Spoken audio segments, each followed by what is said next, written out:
Hey everybody, it's Joe from greenlightsound.com here with a look at a new amplifier plugin, bass amplifier emulation from Brainworx, the Ampeg V-4B.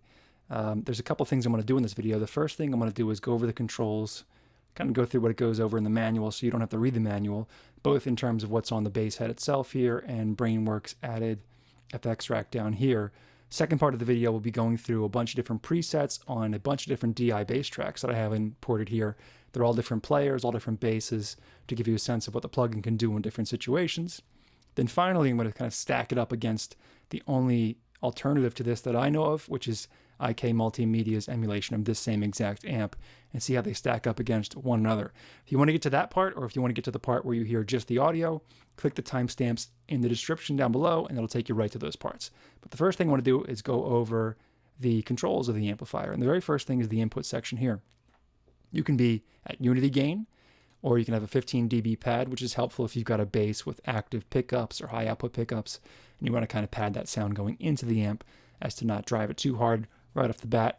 Typical gain knob, power switch, master knob there. But then we have our normal EQ here, our bass, mid-range, and treble. In conjunction with these switches up here, these are two-way switches on the outside and a three-way switch in the middle, you can really shape the tone. So the very first thing is the ultra low switch up here. When you engage it, I've got a little line above it here, which is nice to tell that it's on. It's hard to tell by the switch itself. And that ultra low switch has a low increase of 2 dB at 40 Hertz and an 11 dB cut at 500 Hertz. So push that low end up, cut out the low mids. You have a three-way switch in the middle here. And again, there's a line over whatever frequency you select here, 220 Hertz, 800 Hertz, or 3K. And that is what frequency is being affected by the mid-range EQ knob. And that mid-range EQ knob has a range of negative 21 dB to plus 11 dB at whatever selected frequency here. The treble knob is negative 17 to plus 14 dB at 4K, and then the ultra high here adds a plus 7 dB boost at 8K on top of that. So it has a lot of frequencies you would typically use when using bass, right? 40 Hertz is the bass's lowest notes fundamental.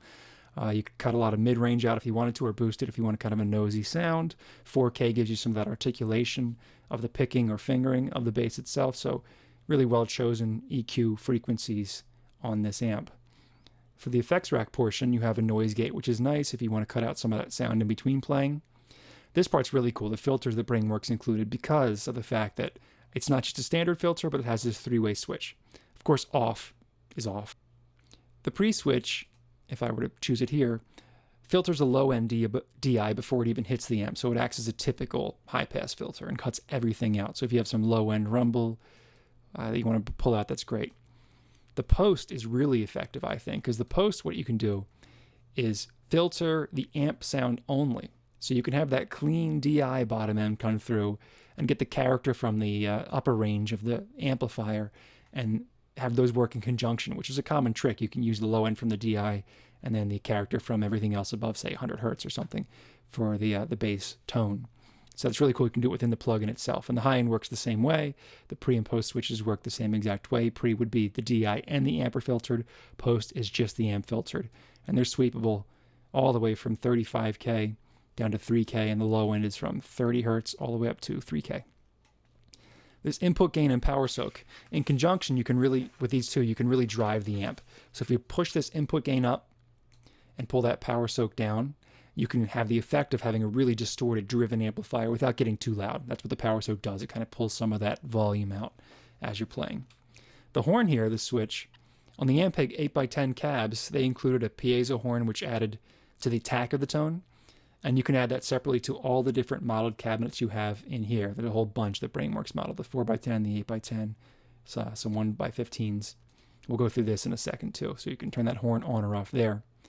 So one of the unique things about this plugin is that it not only models the bass amplifier and the bass cabinet, but also a recording chain that it goes through.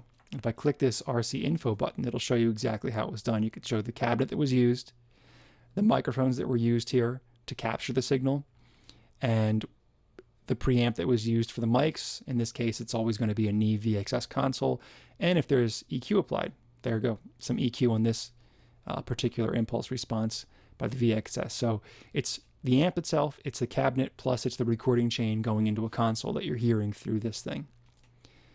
Another cool thing you have here, a feature, especially if you're playing, is to choose this auto switch. I can click up or down through the presets here for the different cabinets and recording chains.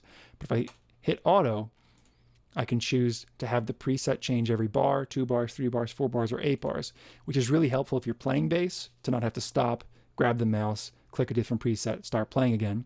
Or even if you just have a track you want to listen to without fiddling with the mouse a lot, you can kind of cycle through all these different cabinet and recording chain impulse responses until you find one that works as the tone you want. That's an easy way of auditioning them. That's pretty much it for the controls of the amplifier itself. What I want to get to next is the actual sound of the amp. So what I'm going to do, let's go back to the first preset here, Woody sound.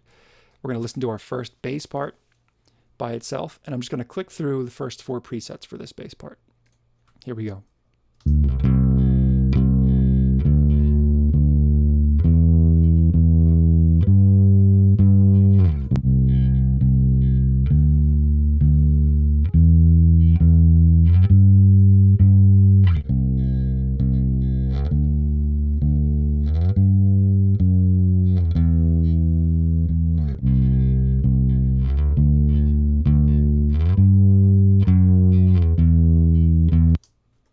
All right, bass part number 2.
Now I can really show you how much grit you can get out of this amplifier.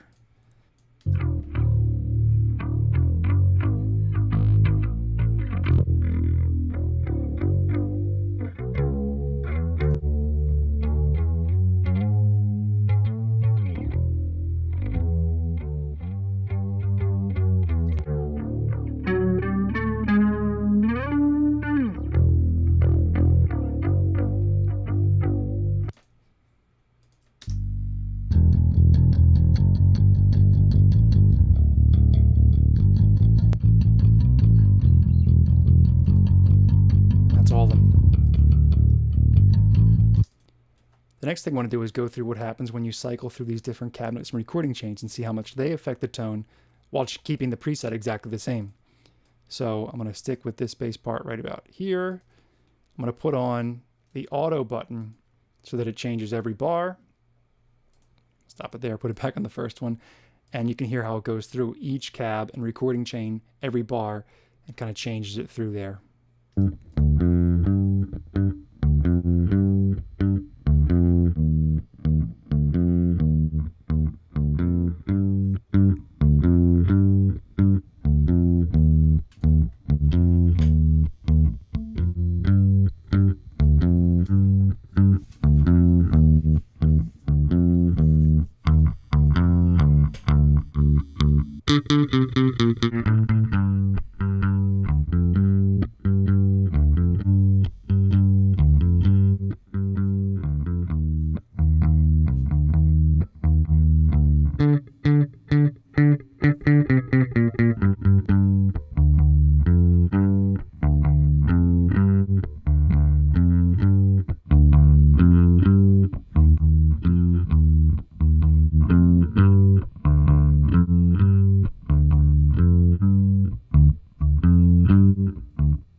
I wanted to make sure it at least got into the 1x15s so you could hear all the 4x10s, all the 8x10s, and some of the 1x15. If you choose this very last one, no recording chain, that would be the sound of the tube amp wired directly into the console. So no actual miking involved in that one. That one sounds like this.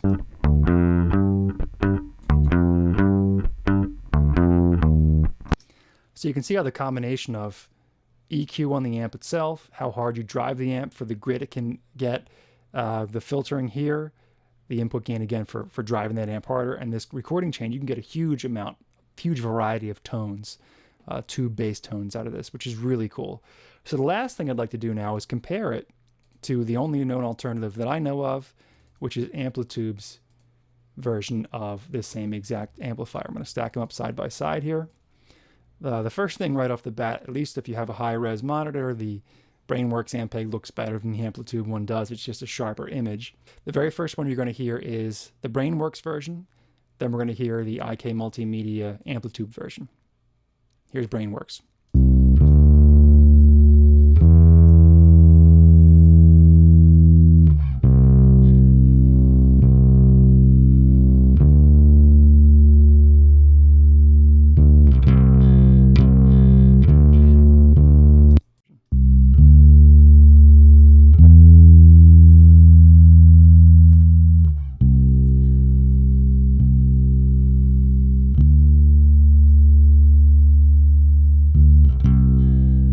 I'm going to scoot your head in this bass part a little bit.